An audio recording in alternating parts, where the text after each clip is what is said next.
السؤال بقى اللي جاي ده مهم جدا جدا جدا. طبعا انيكواليتي، ناس كتير قوي بتخاف من الانيكواليتي مع انها سهل صدقوني. السؤال مش هياخد دقيقه. انيكواليتي هنعمل ايه بقى هنا؟ بص بقى، احنا عايزين نجيب الاكس، فاحنا ده من غير كالكوليتر. هنعمل ايه؟ هنزود ماينس 2 على كل تيرم علشان نلغي ال 2 اللي جنب ال 1 اوفر 3 اكس. اول خطوه 1 اوفر اكس بلس 2، ايوه اهي زي ما شايفين 12 ماينس 2 وبعدين ماينس 3 ماينس 2 ماينس 3 ماينس 2. يبقى احنا زودنا ماينس 2 على كل ترم. هندي الماينس 2 كده لون تاني عشان تبقى باينه. ماينس 2 اللي احنا زودناه نديها لون تاني عشان تبقى باينه في كل الخطوات. بحب الالوان قوي تحب توضح الفكره كده وتحسس اللي قدامك ان في بهجه.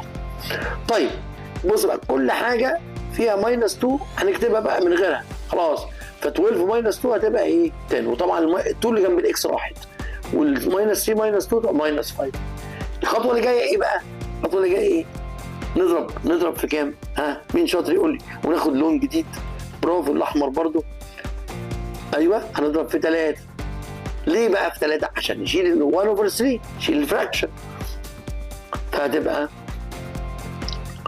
اكس بقى المره دي. اكس برافو. less than 30 وبيجر than minus 15. فهو عايز الليست. عايز ايه؟ بص عايز الليست بوسيبل، عايز اصغر رقم.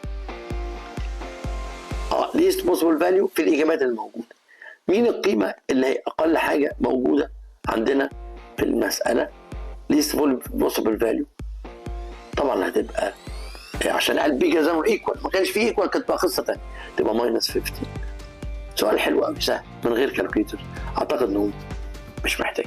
برافو يا شباب، ان شاء الله خير تحلوا كويس. التدريب الكتير هو اللي بيجيب سكور.